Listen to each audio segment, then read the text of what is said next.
பாஜகவோட கூட்டணி போகும்போது அவங்கக்கிட்ட குறைஞ்சபட்சம் வாரிய தலைவர் கேட்குறோம். இந்த சமூகத்துக்கான ஒற்றை பிரதிநிதி நான், எங்களுக்கு ஒரு வாரிய பதவி சேர்மனோ வைஸ் சேர்மனோ கேட்குறோம்.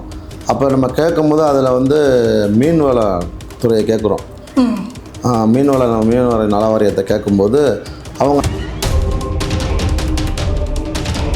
நான் கேட்கணும், விஜய் சந்திக்கலாமா, வாய்ப்பு இருக்கா அப்படி நம்ம கேட்டால் தான் அதற்கான ஏற்பாடுகளை வேண்டாம் வெறுப்பாக செய்வாங்க. அங்கே எங்கேயும் பேசி கீசி ஆமாம் வேறு வழியில் நம்ம 4 தடவை ஃபோர்ஸ் பண்ணும்போது அவங்க சந்திக்கலாம் அப்படின்னு. கூட்டணியை கூட்டணி கட்சி தலைவர்களை ரொம்ப மரியாதையாக நடத்தணும். அது அவங்கக்கிட்ட இல்லை. எலெக்ஷன் தேர்தல் காலத்தில் மட்டும் எல்லாத்தையும் அரவணைச்சிக்குவாங்க. தேர்தல் முடிஞ்சிச்சுன்னு வச்சுங்களேன், நம்மளை மாதிரி தான் அப்படி மக்களுடைய நல்ல ஆதரவு வரவேற்பு இதெல்லாம் இருந்தது. எல்லா கிராமத்துலேயுமே மக்கள் நல்லா வரவேற்றாங்க. ஆனால் அந்த வரவேற்பு ஓட்டாக மாறல. இன்னும் நம்ம மக்கள்கிட்ட புரிதல் இல்லை. நம்ம தம்பிங்க நம்ம பொறுப்பாளர்கள் முழுக்க களத்தில் இறங்கி வேலை செஞ்சாங்க. அப்போ அவங்க ஒரு விஷயத்தை தரேன்னு சொல்லிட்டு ஏமாற்றம் பண்ணும்போது செல்வகுமாருங்கிற தனிநபரை ஏமாற்றினா பரவாயில்ல, ஒட்டுமொத்த சமூகத்தையும் அவங்க ஏமாற்றும் போது இனிமேல் இங்கே இருந்தால் ஏமாற்றப்படுறோம், மரியாதை இல்லை அப்படிங்கும்போது அந்த கூட்டணியை விட்டு வர வேண்டிய கட்டாயம். மரியாதை கொடுங்க, குறைஞ்சபட்சம் மரியாதை கொடுங்க. உங்கள்கிட்ட இருந்து நாங்கள் கூட்டணியில் இருந்து ஒரு வேலைக்காக உங்கள்கிட்ட லெட்டரை கொண்டு வந்து நீட்டணும், இந்த வேலையை பண்ணி கொடுங்க, இந்த கான்ட்ராக்டை கொடுங்க அப்படின்னு மத்திய அமைச்சர்கிட்டையோ இல்லை மற்ற எம்பிகள்கிட்டையோ நான் செல்வகுமார் கேட்டான்னு சொல்லுங்கள். நேயர்களுக்கு வணக்கம். நம்மளோட நினைச்சிருக்க சிறப்பு விருந்தினர் யார் அப்படின்னா, தமிழர் தேச கட்சியினுடைய நிறுவன தலைவர் கே செல்வகுமார் அவர்கள் இன்னைக்கு நம்மளோட நினைச்சிருக்காரு. இன்னைக்கு இருக்கக்கூடிய அரசியல் சூழ்நிலை, இன்னைக்கு அவர் கூட்டணி கூட மாறி இருக்காரு. அதை பற்றி பல விஷயங்கள் நீங்கள் அவரோட பேசி தெரிஞ்சு போவாங்க. சார் வணக்கம். வணக்கம். எப்படி இருக்கீங்க சார்? நல்லா இருக்கேன். தமிழக அரசியல் இன்னும் அதிகபட்சம் சொல்ல போனால் ஒரு 55 நாளில் தேர்தல் நெருங்குது. எப்படி சார் இருக்கு களம்? எங்களை பொறுத்த வரைக்குமே எப்போதுமே மக்களோட மக்களாக பயணிக்கிறோம். எப்போதுமே எங்களுடைய களம் நல்லா தான் இருக்கும். மற்றதெல்லாம் எலெக்ஷன் தேர்தல் வந்த பிறகு மற்றவங்களுடைய களம்லாம் எப்படி இருக்குது அப்படிங்கிறத பார்க்கணும். நம்மளை பொறுத்த வரைக்கும் களம் மிக அருமையாக இருக்குது தமிழ்நாடு முழுக்க. நீங்கள் போன டைம் போன எலெக்ஷனில் திருமயம் தொகுதியில் போட்டிட்டீங்க சுயேட்சையாகவே. இந்த டைம் கூட்டணிலாம் மாறி இந்த டைம் நீங்கள் போட்டிடுறீங்க. அப்போ இருந்ததுக்கு இப்போ இருந்ததுக்கு நீங்கள் கற்றுக்கிட்ட பாடம் அப்படின்னு என்னதுங்க சார்? தமிழகம் முழுக்க பெரும்பான்மையாக குறைந்தபட்சம் 30லிருந்து 40 சட்டமன்ற தொகுதிகளில் பெரும்பான்மையாக இருக்கக்கூடிய இந்த முத்திரையர் சமூகத்தினுடைய ஒற்றை பிரதிநிதி நான். நாம் போன முறை அதிமுகவோட பிஜேபியோட கூட்டணி வச்சு ஒரு தொகுதி கேட்கும்போது கடைசி நேரத்தில் சட்டமன்ற உறுப்பினருக்கான வாய்ப்பு மறுக்கப்படுதுனோட நாம் என்ன பண்ணுறோம், உடனடியாக நாம் நம்முடைய பலம் காண்பிக்கப்படணும் அப்படிங்கிறதுக்காக திருமயம் தொகுதியை தேர்ந்தெடுத்து அங்கே திராவிட கட்சிகள் தேசிய கட்சிகள் யாரு கூடயுமே கூட்டணி இல்லாமல் நாம் அங்கே களம் காண்கிறோம். அந்த களம் எப்படி இருந்துச்சுன்னா அப்படின்னா மக்களுடைய நல்ல ஆதரவு வரவேற்பு இதெல்லாம் இருந்தது. எல்லா கிராமத்துலேயுமே மக்கள் நல்லா வரவேற்றாங்க. ஆனால் அந்த வரவேற்பு ஓட்டாக மாறல. இன்னும் நம்ம மக்கள்கிட்ட புரிதல் இல்லை. அது இந்த தேர்தலெல்லாம் இன்னும் கொஞ்சம் நல்லா இருக்கும். தேர்தல் நம்ம போய் நம்ம பேச்சை கேட்குறாங்க, நம்மளை பார்க்க வராங்க, அது இன்னும் ஓட்டாக கன்வெர்ட் ஆகலை. அப்போது அதுலேருந்து இப்போ வரைக்கும் நம்ம வேலை செஞ்சுருக்கோம். அது நிச்சயமாக தமிழ்நாடு முழுக்கவே ஆர்ப்பாட்டம் போராட்டம் மக்களுக்காக நின்றுருக்குறோம். அது இனி இப்போ வர தேர்தலில் கொஞ்சம் இந்த தேர்தலில் மாற்றம் இருக்கும். நீங்கள் அதிமுக கூட்டணியில் சீட்டு தரல அப்படிங்கிற நீங்கள் என்ன சொல்லியிருந்தீங்க? இப்போ திடீர் மாற்றம், கிட்டத்தட்ட எலெக்ஷன் இருக்குது, ஒரு 2 மாதத்துக்குள்ளே நீங்கள் இந்த கூட்டணி மாற்றி நீங்கள் அறிவிச்சிருக்கீங்க. நான் திமுக கூட்டணி நேர் எதிரியாக நீங்கள் போய் இப்போ சேர்ந்துருக்கீங்க திமுக கூட்டணியில். எதனால் சார்? அதனுடைய காரணம் என்ன? இல்லை, நாம் கூட்டணி போகும்போது பாஜகவோட கூட்டணி போகும்போது அவங்கக்கிட்ட குறைஞ்சபட்சம் வாரிய தலைவர் கேட்குறோம். இந்த சமூகத்துக்கான ஒற்றை பிரதிநிதி நான், எங்களுக்கு ஒரு வாரிய பதவி சேர்மனோ வைஸ் சேர்மனோ கேட்குறோம். அப்போ நம்ம கேட்கும்போது அதில் மீன்வளத்துறையை கேட்குறோம். மீன்வள நல வாரியத்தை கேட்கும்போது அவங்க அதை ஓகே பண்ணுறாங்க. 3லேருந்து 6 மாதத்தில் அதை உங்களுக்கு நாங்கள் கொடுத்துட்றோம் அப்படிங்கும்போது கிட்டத்தட்ட ஒரு 183 கிராமம் இருக்குது. ராமநாதபுரத்தில் மட்டும் முத்தரையர் மக்கள் மீன்பிடி தொழிலை பிரதான தொழிலாக வச்சுருக்காங்க. அப்போ அவங்க பயன்பெறுற மாதிரி இருக்கணும் இது அப்படிங்கிறதுக்காக தான் இந்த போர்டையே நம்ம கேட்குறோம். 6 மாதத்தில் கொடுக்குறோன்னு சொல்லிட்டு 1 வருஷம் வந்துருச்சு. அதை பற்றி அவங்க பேசவே இல்லை. நம்ம அதான் சொன்ன மாதிரி தான், ஏற்கனவே சொன்ன மாதிரி தான், ஃபோன் பண்ணால் ஃபோனில் ரெஸ்பான்ஸ் இல்லை. இப்போ இருக்க மாநில தலைவர், மத்திய மந்திரி இவங்கெல்லாம் ரெஸ்பான்ஸ் பண்ணாமல் போகும்போது மரியாதை இல்லாத இடத்துல நான் இருக்க மாட்டேன் அப்படிங்கிற ஒரு முடிவு எடுத்துட்டு, இது எனக்கானது மட்டும் இல்லை, இதை வாரிய தலைவர் ஆகணுங்கிறதுக்காக நான் வரல, இந்த சமூகம் பயன்பெறணும் அப்படிங்கிறதுக்காக தான் அந்த வாரிய தலைவர் பதவியை நம்ம கேட்டிருந்தோம். அது அவங்க செஞ்சு தரேன்னு சொன்னதுனால தான் தமிழ்நாடு முழுக்க அவங்க 6% 8% இருந்தாங்க.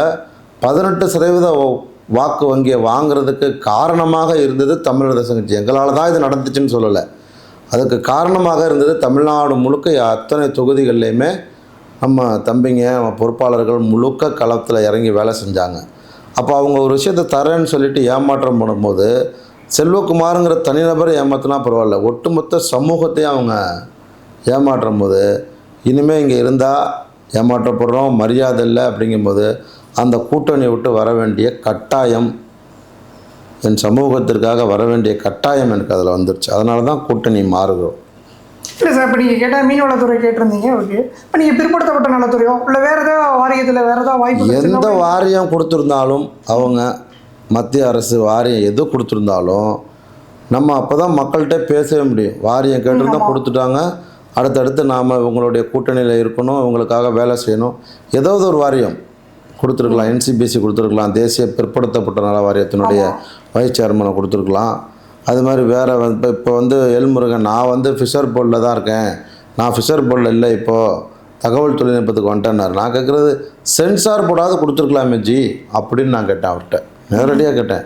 சென்சார் போடாது கொடுத்துருக்கலாமே அப்படின்னு கேட்கும்போது, அதுக்கும் அவங்கள மல்பலான ஒரு பதிலை சொல்லும்போது, சரி இவங்க தேர்தலுக்காக மட்டும்தான் நம்மளை பயன்படுத்துகிறாங்க அப்படிங்கிறத முடிவு பண்ணிவிட்டு, அதே மாதிரி ஃபோன் பண்ணும்போது அவங்கள்ட்ட ஒரு ரெஸ்பான்ஸ். இப்போ அமித்ஷாஜி வராங்கன்னு வச்சுங்களேன், மதுரை வந்தால் கூட்டணியில் இருக்க எல்லாரும் சந்திக்கிறாங்க. ஆமாம், திருச்சி வந்தாங்கன்னா நான் கேட்கணும், விஜய் சந்திக்கலாமா, வாய்ப்பு இருக்கா அப்படி நம்ம கேட்டால் தான் அதற்கான ஏற்பாடுகளை வேண்டாம் வெறுப்பாக செய்வாங்க. அங்கே எங்கேயும் பேசி கீசி ஆமாம் வேறு வழியில் நம்ம 4 தடவை ஃபோர்ஸ் பண்ணும்போது அவங்க சந்திக்கலாம் அப்படிங்கிறாங்க. கூட்டணியை கூட்டணி கட்சி தலைவர்களை ரொம்ப மரியாதையாக நடத்தணும், அது அவங்கக்கிட்ட இல்லை. எலெக்ஷன் தேர்தல் காலத்தில் மட்டும் எல்லாத்தையும் அரவணைச்சிக்குவாங்க, தேர்தல் முடிஞ்சிச்சுன்னு வச்சுங்களேன் நம்மளை மாதிரி தான் அப்படி விட்டுட்டு போயிடுவாங்க. நீங்கள் ஆர்எஸ்எஸ் வழி வந்துடுறோம். ஆர்எஸ்எஸ்னா நான் போன முறை பேட்டி எடுக்கும்போது சொல்லியிருந்தீங்க, ஆர்எஸ்எஸ் தான் எனக்கு இந்த தலைமை பண்பை கொடுத்துச்சு, தலைமையாக இருந்தால் எப்படிலாம் நடந்துக்கணும் அப்படிங்கிறது எனக்கு ஆர்எஸ்எஸ் தான் சொல்லுச்சு அப்படின்னு சொல்லி நீங்கள் போன டைமே சொல்லியிருந்தீங்க. இப்போ நீங்கள் கிட்டத்தட்ட உங்களுக்கான அந்த பிரதிநிதித்துவம் கிடைக்கல அப்படின்னா, இப்போ வீரசவர்கள் சொன்னது, வந்தால் உன்னோடு வரவட்டா நான் மட்டும் எதிர்த்த உன்னே மீறி அப்படிங்கிற நிலையில் நீங்கள் நின்று இந்த நிலைமையை கூட நீங்கள் சுயேட்சையாக போட்டிகிட்டு இருக்கலாம், இல்லை உங்களுடைய பலத்தை இன்னும் நீங்கள் காட்டுறதுக்கு ஏதாவது வகையில் நிரூபிச்சிருக்கலாம். நேர் எதிராக போய் ஜாயின் பண்ணுறது, நேர் எதிராக கூட்டணியில் போய் சேர்றதுங்கிறது சரியாக இருக்குமா? இப்போது எனக்கு தேவை, என் மக்களுக்கு தேவை, ஒருத்தராவது சட்டமன்ற உறுப்பினர் ஆகணும். இல்லை, இப்போ மையநாதன் இருக்காரு, பழனியாண்டி அவங்க திமுகவினுடைய சட்டமன்ற உறுப்பினர். ஆமாம், அதிமுகவினுடைய சட்டமன்ற உறுப்பினர் பெரிய புலான், திமுகவினுடைய சட்டமன்ற உறுப்பினர் மையநாதன், காடுவெட்டி தியாகராஜன், பழனியாண்டிலாம் கொறடா சொல்கிறத மீறி அவங்க யால எதுவும் செய்ய முடியாது. இந்த சமூகம் சார்ந்து எப்படி பாட்டாளி மக்கள் கட்சியில் 15 MLA வந்தால் தான் அந்த மக்களுக்கானவர்கள், விடுதலை சிறுத்தையிலேருந்து 5 MLA வந்தால் தான் அவங்க பறையர் சமூக மக்களுக்கானவர்கள், அவர்களுக்காக பேசுவாங்க, மற்றவங்களுக்காக பேசுவாங்க, அவங்களுக்காக இன்னும் கொஞ்சம் ஆணித்தரமாக பேசுவாங்க. அது மாதிரி இந்த சமூகம் எதிர்பார்ப்பது இப்போ நாம் சட்டமன்ற உறுப்பினர் ஆகணும் அப்படிங்கிறதான தவிர, நாம் பிஜேபி கொள்கை பிடிப்போட ஆர்எஸ்எஸ் இப்போவும் சொல்கிறேன், தலைமை பண்பை கற்றுக் கொடுத்தது, தலைமை பண்புகளை கற்றுக் கொடுத்தது ஆர்எஸ்எஸ் தான். ஆர்எஸ்எஸில் பயிற்சி பெற்றவங்க எல்லாமே பிஜேபிக்கு தான் ஓட்டு பொண்ணுலாம் கட்டாயம் கிடையாது. ஆமாம். இப்போ நீங்கள் இப்போ தேர்தல் நெருக்கத்தில் நீங்கள் தேர்தலை மையப்படுத்தி நீங்கள் கூட்டணி மாறி இருக்கீங்க. இந்த கூட்டணிங்கிறது கொள்கை அளவில் நீங்கள் மாற்றிப்பீங்களா, இல்லை வந்து தேர்தலுக்காக மட்டும்தான் எனக்கு ஒரு சட்டமன்ற உறுப்பினர் வேணும் அப்படிங்கிறதுக்காக மட்டுமே? இல்லை, மக்களுடைய எதிர்பார்ப்பு சட்டமன்ற உறுப்பினர் ஆகணும். நாம் இருந்த இடம் என்னதான் கொள்கை கோட்பாடுகளோடு இருந்தால் கூட ஒரு மதிப்பு மரியாதையை கொடுக்கலங்கும் போது நீங்கள் ஒரு இடத்துல போய் இருப்பீங்களா? ஒரு வீட்டுக்கே போகிறீங்க, அங்கே வாங்கன்னு கூப்பிடணும். என்ன தான் மாமன் மச்சான் வீடாக இருந்தாலும் சரி தான், போனோன்னா வாங்க மாப்பிள்ள உட்காருங்க தண்ணி கொடுங்க அப்படின்னு அத்தை மட்டும் இருந்தாங்கன்னா சொல்லணும். அதுவும் இல்லாமல் அவங்க பாட்டில் உட்காந்துக்கிட்டு மாமன் இல்லை அப்படின்னாங்கன்னா ஏட்டா பண்ணுவீங்க? அந்த மாமன் வீட்டுக்கு போவீங்களா? அதான தமிழருடைய பண்பாடு. மரியாதை கொடுங்க, குறைஞ்சபட்சம் மரியாதை கொடுங்க. உங்ககிட்ட இருந்து நாங்கள் கூட்டணியில் இருந்து ஒரு வேலைக்காக உங்கள்கிட்ட லெட்டரை கொண்டு வந்து நீட்டணும், இந்த வேலையை பண்ணி கொடுங்க, இந்த கான்ட்ராக்டை கொடுங்க அப்படின்னு மத்திய அமைச்சர்கிட்டையோ இல்லை மற்ற எம்பிகள்கிட்டையோ வந்து நான் செல்வகுமார் கேட்டான்னு சொல்லுங்கள். கேட்டிருக்கவே மாட்டான், கிடையவே கிடையாது. அந்த மாதிரி நான் போனதே இல்லை. அப்படி இருக்கவங்கள எப்படி வச்சுக்கணும்? அந்த அந்த குறைஞ்சபட்சம் ஒரு மரியாதையாவது கொடுக்கணும். அதை கூட கொடுக்கலங்கும் போது எதிர் முகாமாவது எந்த முகாமாக இருந்தேன்னா நீ கொடுக்கல, அவங்க கொடுக்குறாங்க, திமுகவில் கொடுக்குறாங்க, வந்தேன். கொள்கை கோட்பாடுகள்லாம் விடுங்க, மரியாதை கொடுக்குறாங்க, சட்டமன்ற உறுப்பினருக்கான வாய்ப்பு கொடுக்குறேன்னு சொல்லியிருக்காங்க. அப்படிங்கும்போது நம்ம உடனடியாக மக்கள் நலன் சார்ந்து சுயமரியாதையோடு நாம் வந்து திமுக கிட்ட போகிறோம். இப்போ காங்கிரஸ் வந்து திமுக கூட்டணியில் எங்களுக்கான அங்கீகாரம் வேணும், எங்களுக்கான ஆட்சியிலையும் பங்கு அதிகாரத்திலையும் பங்கு அப்படிங்கிற ஒரு நிர்பந்தத்தை கொண்டு போய் தள்ளியிருக்காங்க. அதே மாதிரி தமிழர் தேச கட்சி எது நிர்பந்தம் பண்ணி திமுக கூட்டணியில் சேர்ந்து? நிர்பந்தம்லாம் எதுவுமே பண்ணல. தமிழ்நாடு முழுக்க இந்த தமிழ் சமூகத்துக்காக நாம் ஆர்ப்பாட்டம் போராட்டங்களே பண்ணுறோம், பொதுக்கூட்டங்களை நடத்துகிறோம், மாநாடு போட்டிருக்கோம். 2-3 மாநாடுகள் நடத்தும்போது ஒரு பெரும்பான்மையான சமூகத்திற்கு மத்திய தமிழகத்திலும் தென் தமிழகத்திலும் அரசியல் உரிமையை மறுக்கிறாங்க தொடர்ச்சியாக. இப்போ திமுக இந்த இதை சர்வே பண்ணுறாங்க. முத்திரையர் சமூகம் மத்திய தமிழகத்திலும் தென் தமிழகத்தில் இருக்காங்க, இவர்களுக்கான உரிய அங்கீகாரத்தை உரிய மரியாதையை நம்ம கட்சியில் கொடுக்கணும் அப்படிங்கிறதுக்காக நாம் செஞ்ச வேலை. அதனால் தமிழகம் முழுக்க இருக்கக்கூடிய முத்திரையர்களை அடையாளப்படுத்துகிறோம். அதன் மூலமாக என்ன பண்ணுறாங்க, முத்திரையர் சமூகம் இருக்காங்க அப்படிங்கிறதுக்காக திமுக வந்து நம்மளை கூட்டணியில் இணைச்சிருக்கிறாங்க. ஒருத்தர் கே செல்வகுமார் வந்து சட்டமன்ற உறுப்பினராக ஆகிறாங்களா, ஒட்டுமொத்த சமுதாயத்தையும் பிரதிநிதிப்படுத்துறது எப்படி இருக்கும்? நீங்கள் ஒரு அமைப்பு வச்சுருக்கீங்க, அந்த அமைப்பும் அந்த முத்திரையர் சமுதாயத்துக்கான அமைப்பாக இருக்குது. ஒருவர் வந்து சட்டமன்ற உறுப்பினரால ஒட்டுமொத்த சமுதாயம் வந்து எப்படி பிரதிநிதித்துவப்பட்டது? தமிழ்நாடு முழுக்க போய் நீங்கள் கேளுங்க, பத்திரிக்கை நடத்துகிறீங்க, போய் ஒரு சர்வே எடுங்க. முத்திரையர் மக்களுக்கான தைரியமான இந்த மக்களுக்காக களத்தில் இறங்கி போராடுகிற தலைமை எது இருக்குது அப்படின்னு ஒரு சர்வே எடுங்க. செல்வகுமாரையும் அதில் சேருங்க. அதிகமான பேர் தமிழர் தேசம் கட்சி வீர முத்திரையர் முண்டர் சங்கத்தை தான் ஆதரிப்பாங்க, சாமானிய முத்திரையன் உட்பட. அப்படிங்கும்போது நான் தான் இந்த முத்திரையர் சமூகத்தினுடைய தமிழகம் முழுக்க அறியப்படுகிற ஒற்றை தலைமை. நல்லது கெட்டது எல்லாத்துலேயும் நிற்பேன். இந்த மக்களுக்காக யாரை வேண்டுமானாலும் எதிர்க்கக்கூடிய தம்பிகளை தமிழ்நாடு முழுக்க உருவாக்கியிருக்கிறோம். குறைஞ்சபட்சம் அடிப்படை தேவைகளுக்காக போராடுற ஒரு அமைப்பு இந்த மக்களுக்காக யார் இருக்கான்னா தமிழர் தேசம் கட்சி தான் இருக்கிறது. வேறு யார் இருக்கா? தேர்தல் நடத்தல வெட்டில் பூச்சி மாதிரி வருவான், தேர்தல் முடிஞ்சாச்சுன்னா நல்லா கும்பகாரண தூங்குவான் இந்த சமூக தலைவர். மற்ற நேரத்தில் வந்து நிற்பானா? அல்லது ஒரு அமைச்சரை எதுக்கணும், ஒரு அமைச்சருக்கு எதிராக ஆர்ப்பாட்டம் பண்ணணும், ஒரு சட்டமன்ற உறுப்பினருக்கு எதிராக ஆர்ப்பாட்டம் பண்ணணும், ஒரு காவல் அதிகாரிக்கு எதிராக இந்த மக்களை அடித்து துன்புறுத்திட்டாங்க, அங்கே போய் ஆர்ப்பாட்டம் போராட்டம் பண்ணணும்னு தடையை மீறி அந்த இடத்துல மக்களை திரட்டுகிற, மக்களுக்காக போராடுகிற ஒரே அமைப்புனா தமிழர் தேசம் கட்சி வீரமுத்திரை முண்டர் சங்கம் தான். வேறு யாருமே கிடையாது. அதான் மாநாட்டில் சொன்னேன், இந்த மக்களை எங்கே கொண்டு போய் சேர்க்கணும், இந்த மக்களை வச்சு யார் கூட கூட்டணி சேர்க்கணும் அப்படிங்கிறது நான் தான் முடிவு பண்ணணும். ஏன்னா இந்த மக்களுக்கானவன் நான், என் மக்களுக்கான தம்பிகளை உருவாக்கி இருக்கிறது நான் தான். எலெக்ஷன் நேரத்தில் வேலை செய்கிற ஆள் நான் கிடையவே கிடையாது. எப்போதுமே மக்களுக்காக நிற்போம். அப்படிங்கும்போது நான் சட்டமன்ற உறுப்பினர் ஆனால் ஒட்டுமொத்தமாக தமிழகம் முழுக்க இருக்கக்கூடிய அத்துணை முத்திரையர்களும் சாமானியர்களும் பெருமைப்படுவார்கள், சந்தோஷப்படுவார்கள், கொண்டாடுவார்கள். இதை நீங்கள் போய் கிராமத்தில் சர்வே பண்ணி பாருங்கன்னு சொல்கிறேன். இப்போ இது மாதிரி அதிமுக கூட்டணியில் இருக்கும்போது சர்வசாதாரணமாக கே செல்வகுமார் வந்து ஆர்எஸ்எஸ் முகம் கொண்டவர் அப்படிங்கிற ஒரு பேர் இருந்துச்சு. இப்போ வந்து நீங்கள் அல்ட்ராவாக அப்படியே ஒட்டுமொத்தமாக மாறி போய் நீங்கள் நிற்கும் போது அந்த மக்கள் ஆர்எஸ்எஸ் வந்து பயிற்சி கொடுத்துச்சு, ஆர்எஸ்எஸ் முகாம் முடிச்சிருக்கோம், ஆர்எஸ்எஸ் தான் தலைமை பண்பை கற்றுக் கொடுத்துச்சுங்கிறதுக்காக மரியாதை இல்லாத இடத்துல என்னால் இருக்கவே முடியாது. ஏன் மக்களை தான் சொல்கிறேனே, ரெட்டலைக்கு ஓட்டு போட்டவங்க தான் இப்போ நான் போன பிறகு அவங்க உதயசூரனுக்கு ஓட்டு போடுவாங்க. 100% இல்லைனா கூட ஒரு 80% போடுவாங்க. ஏன்னா நான் இருக்கேன். அதிமுகவோ திமுகவோ பிஜேபியோ காங்கிரஸோ இவங்களை அவங்க காப்பாற்ற மாட்டாங்க. நான் இந்த மக்களுக்கான ஆபத்து காலத்தில் ஆபத்து பாந்தவனாக நான் இருந்திருக்கிறேன், என் தம்பிங்க இருந்திருக்கிறான். அப்படிங்கும்போது மக்கள் எந்நேரமும் நமக்காக வந்து நிற்கிற தம்பியை தானே ஆதரிக்கணும்னு நினைப்பாங்க. அப்படி என்னையை தான் செலக்ட் பண்ணுவாங்க. அதே மாதிரி நீங்கள் வந்து இந்த அதிகமாக பார்த்தோம் அப்படின்னா உங்களுடைய பேச்சுகள் வந்து பட்டியலில் நம்ம குறிப்பாக சொல்ல போனால் தேவேந்திர வேளாளர்களை அணைச்சி, அதாவது நான் உங்களுக்கு இருக்கேன் அப்படிங்கிற ஒரு பேச்சு உங்கள்கிட்ட அதிகமாகவே இருக்குது. ஆனால் ஒரு சில இடங்களில் பார்க்கும்போது முக்குளத்திற்கு எதிரான வசனங்களுமே உங்கள்கிட்ட இருக்குல்ல, அது எதனால் சார்? இல்லை, இன்றைக்கி தமிழகத்தில் திருச்சியை தவிர்த்து புதுக்கோட்டை, சிவகங்கை, அப்படியே தஞ்சாவூர், இங்கெல்லாம் முத்திரையர்கள் பெரும்பான்மையாக இருக்கிறோம். இந்த பகுதிகளில் மிக அடர்த்தியாக வாழ்கிறோம். திருச்சியில் மட்டும்தான் மாவட்ட செயலாளராக திமுகவில் அதிமுகவில் முத்திரையர் இருப்பாங்க. புதுக்கோட்டையில் இருக்க மாட்டாங்க, தஞ்சாவூரில் இருக்க மாட்டாங்க.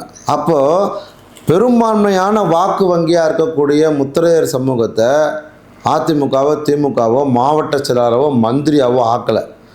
அங்கே யார் ஆக்கியிருக்காங்கன்னா நீங்கள் சொல்கிறீங்க பாருங்கள், முக்குளத்தோர் ஆக்கியிருக்கிறாங்க. அப்போ எமக்கான அரசியல் அது, என்னுடைய அரசியல் அவங்கக்கிட்ட இருக்குது. இதை தான் பேசியிருப்போமே தவிர எங்களுக்கு அவங்களுக்கு என்ன பங்காளி சண்டையா, சொத்து சண்டையா, அதெல்லாம் ஒன்றுமே கிடையாது. அதே தேவேந்திர குல மக்கள் இருக்காங்க எல்லா இடத்துலையுமே. நான் வந்து மாநாட்டுக்கு அழைப்புதல் வைக்க போகும்போது கூட லால்குடி சட்டமன்ற தொகுதியில் 6 கிராமத்தில்